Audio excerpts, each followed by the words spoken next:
Un dato presente en la coyuntura de nuestro país, pero no muy conocido, es que al día 1000 mujeres abortan al día.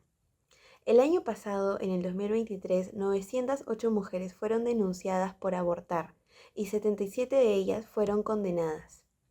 Hoy en día, más de 370.000 mujeres abortan cada año en Perú, lo cual en la mitad de la población que es femenina deja a un casi 28% de mujeres que son orilladas a abortar nacionalmente. ¿Por qué creemos que esto pasa en la actualidad? Bueno, según Ojo Público, en el 2022, niñas alrededor de 10 años o menos fueron forzadas a ser madres. Y todo esto viene desde un sistema de opresión que viene no solo desde las familias y el sistema de salud, sino también de un sistema jurídico que es necesario analizar. Actualmente encontramos violencia de todo tipo, no la violencia sexual únicamente. Esta, de hecho, solo representa el 12.5% de la violencia actual en la brecha de género. Según el Ministerio de la Mujer y Poblaciones Vulnerables, casi la mitad, 47.9%, representa la violencia psicológica hacia la mujer y el 39.2% la violencia física. Actualmente lo que el país está realizando para prevenir este tipo de violencia son únicamente programas de prevención que son mucho más detallados y presentes en el departamento de Lima, Arequipa, Junín y Cusco. Sin embargo, hay otros departamentos, muchos otros más departamentos en nuestro país que requieren de estas prevenciones y no están siendo representadas en este momento.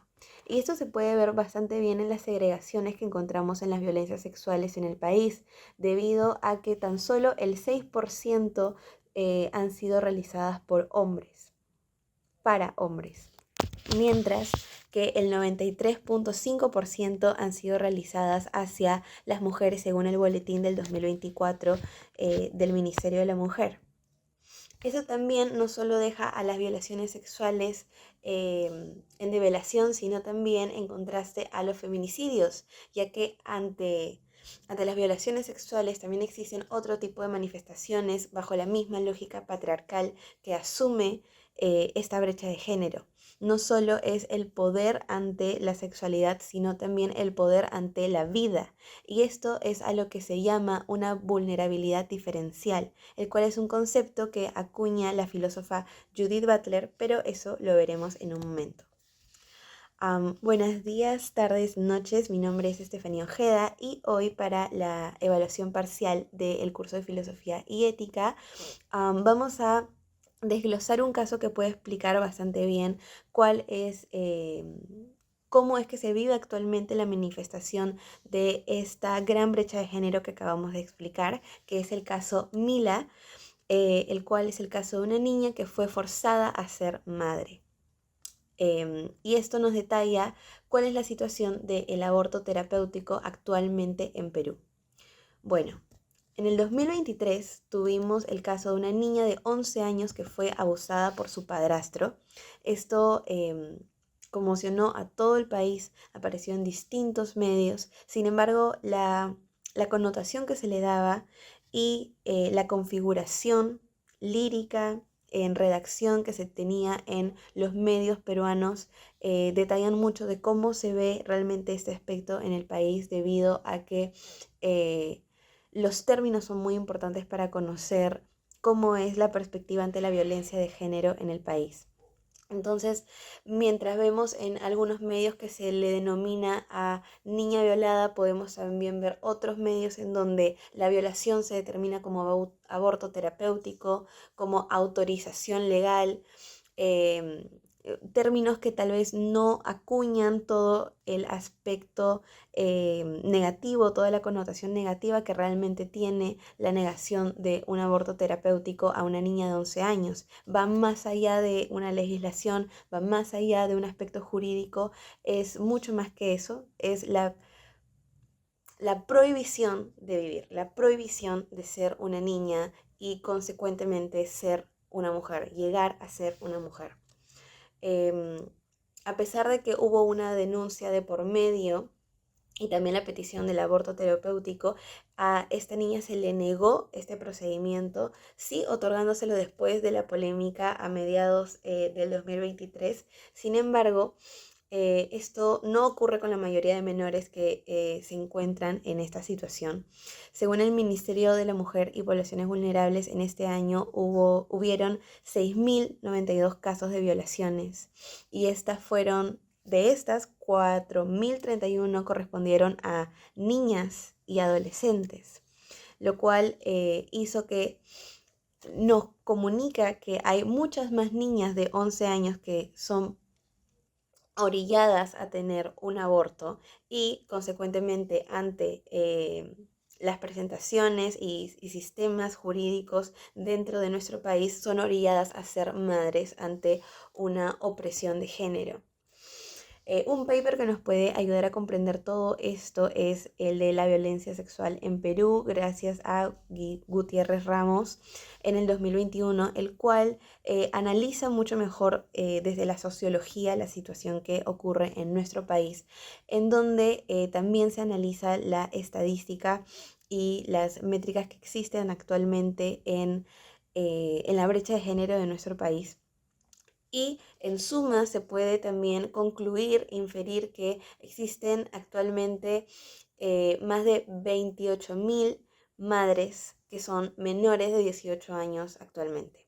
Y teniendo en cuenta los pilares de la filosofía continental que vamos a analizar más adelante, eso indica, um, nos indica presentemente, significativamente, que en nuestro país existe una fuerza mayor sistematizada, es decir, desde una estructura mucho más allá de las propias acciones cotidianas que impulsan a un grupo etario a ser subordinado a un grupo etario mayor.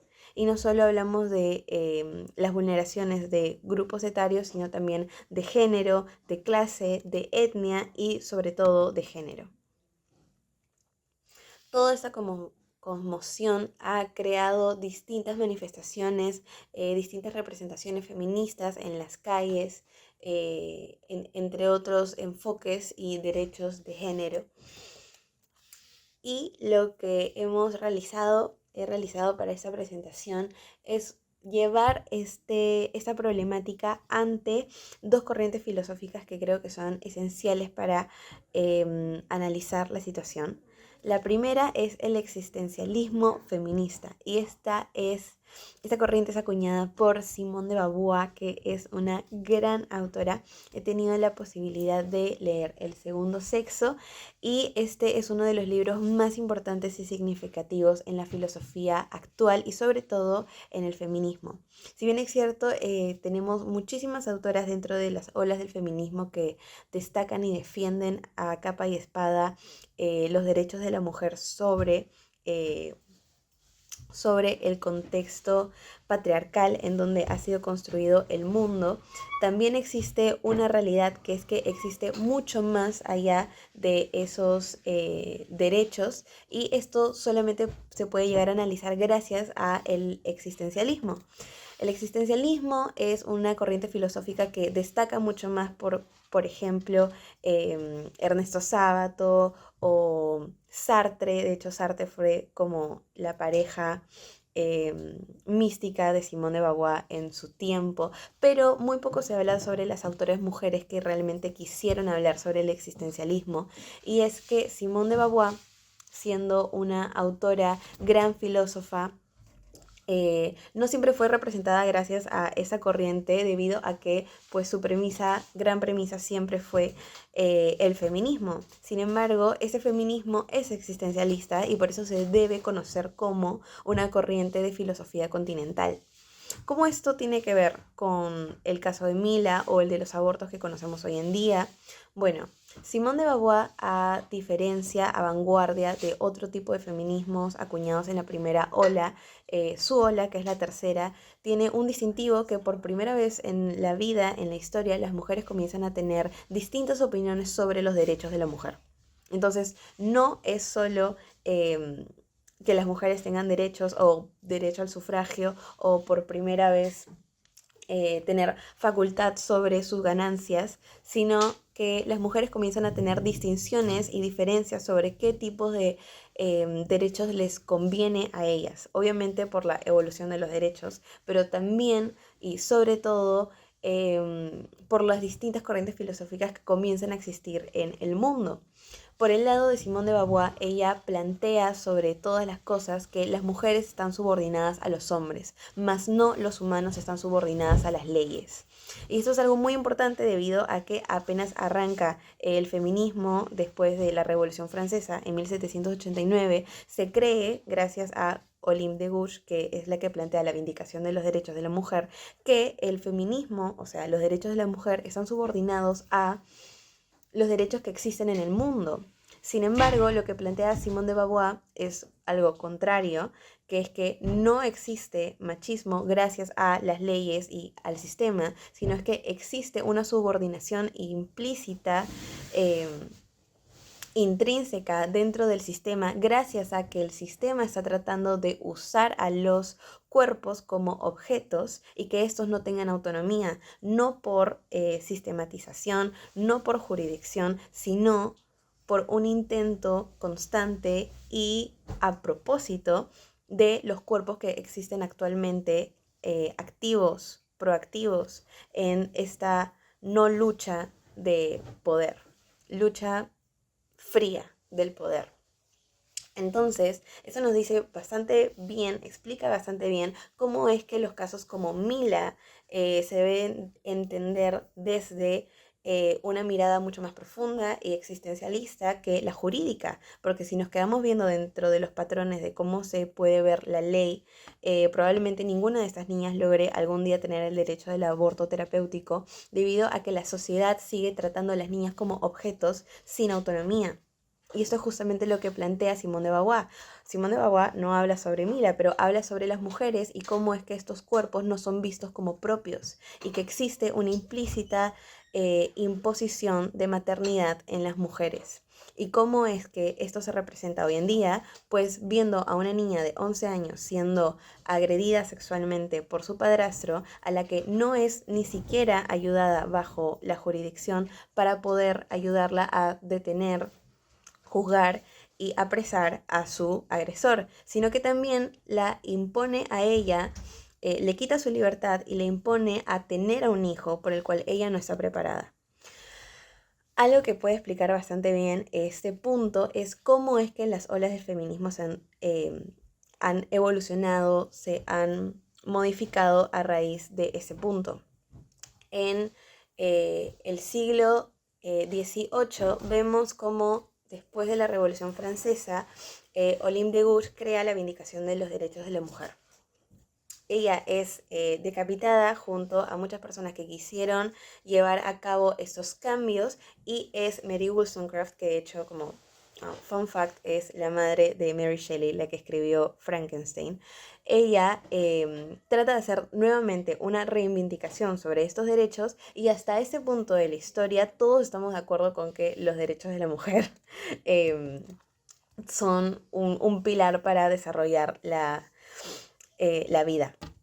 La vida de las mujeres y poder romper esa brecha de género. Pero la segunda ola del feminismo se traza gracias a que comienzan a existir muchos otros problemas aparte de la brecha de género. Problemas que ya existían, pero comienza a haber una revuelta a base de ella. Entonces encontramos autoras increíbles como por ejemplo Virginia Woolf, que encuentra una rama mucho más literaria y psicológica dentro del feminismo. Sojourner Truth, que fue la primera mujer en denunciar a un hombre blanco para ganar los derechos de propiedad, la patria potestad de sus hijos, para que ya los niños negros no sean, gracias a la abolición de la esclavitud y la abolición de la segregación racial, sus hijos ya no tengan que ser apresados y propiedad de su propietario blanco, entre otros. Entonces vemos cómo los derechos de la mujer se relacionan a otras cosas, se interseccionan, que de hecho ese es un término acuñado por Judith Butler, se interseccionan con otro tipo de luchas sociales. Entonces vemos la etnicidad, la etnicidad, las clases sociales, la psicología, distintas desigualdades sociales dentro de la brecha de género. Entonces vemos cómo distintas luchas sociales se interseccionan y es así como la tercera ola del feminismo surge, con la intersección de distintas luchas y desigualdades. ¿Y cómo es que estas se pueden llevar a cabo o cómo es que estas se pueden conocer? Bueno, con eh, con el constructivismo social. Y este es creado gracias a la tercera ola del feminismo. Bueno, muchas personas creen que existe una cuarta ola del feminismo, como Nuria Varela o Catalina Ruiz, que también habla de la lucha de las mujeres que se unen. Eh, Existen muchas versiones, pero la tercera ola del feminismo sí es algo que nadie cambia eh, porque es un punto dentro de los 60s y 80s del siglo XXI, en donde conocemos que mujeres con discordancias.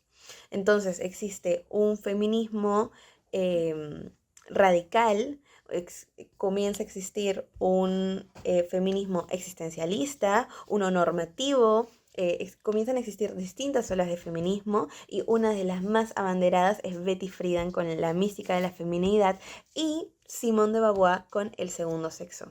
Lo que pasa con la historia es que pues todas estas van a ir evolucionando, muchas ramas del feminismo van a evolucionar y van a comenzar a tener discordancias entre ellas y otras hasta se van a contradecir, como por ejemplo hoy en día son las TERF, pero bueno, eso es un material mucho más extenso. Pero dentro de esa ola también conocemos a una de las filósofas más importantes de hoy en día, que es Judith Butler, que escribe distintos títulos como El género en disputa, que es como su obra más famosa, más reconocida. Pero La fuerza de la no violencia es un libro que destaca justamente la teoría de la que estábamos hablando, que es el interseccionalismo, el cual explica que de hecho también se refiere a él Kimberly Crenshaw, creo que ella es justamente la que acuñó ese término, pero junto al constructivismo social de Judith Butler también se puede comprender el término, y es que existen distintas luchas sociales por las cuales nosotros nos podemos juntar. Pero ¿cuál es la razón de todas esas luchas sociales? ¿Cuál es la razón del racismo? ¿Cuál es la unión entre esos problemas? Y por ejemplo, el clasismo, la brecha de género, la brecha educativa, la brecha de etnicidad. eh, ¿Cuál es el núcleo ante estas desigualdades de poder? Bueno, Judith Butler dice que estas subordinaciones de clases sociales, de luchas sociales, es justamente un nuevo término llamado patriarcado, el cual explica que actualmente existe una fuerza implícita que aborda, impone orilla a distintos públicos eh, a actuar de cierta forma, según un poder frío, un poder presente, mas no hablante, llamado patriarcado, el cual es dominado por los hombres y también la sociedad, una sociedad patriarcal que impone el control de los cuerpos femeninos. Obviamente esto aplica para el caso de Mila y de los abortos hacia las niñas, pero eso va mucho más allá, no solo de los cuerpos, sino también del género y cómo es que se prioriza la maternidad sobre la vida, pero también cómo se prioriza los cánones de belleza, cómo es que se priorizan las identidades de género más que otras, qué orientaciones sexuales se priorizan más que otras, por qué existe la homofobia, por qué existe la aporofobia, por qué existe otro tipo de vulnerabilidades a raíz de la sexualidad. Judith Butler dentro del constructivismo social plantea todas estas eh, consultas, todas estas cuestiones que abordan mucho la sexualidad y cómo es que el género se devela y evoluciona ante la sociedad, tratando de imponerse ante el sistema ya estructurado. Ambas filósofas se tienen que estudiar alrededor del ciclo y todas las dos al igual que todas sus sucesoras, tienen una lógica alrededor de un sistema patriarcal que somete, controla y despoja a las mujeres. Entonces, la presentación de hoy es justamente para estabilizar, presentar cuáles son los dos pilares dentro de la filosofía continental para poder expresar esta dominación y explicar el problema, la problemática elegida, que es justamente los abortos en Perú actualmente. Muchas gracias.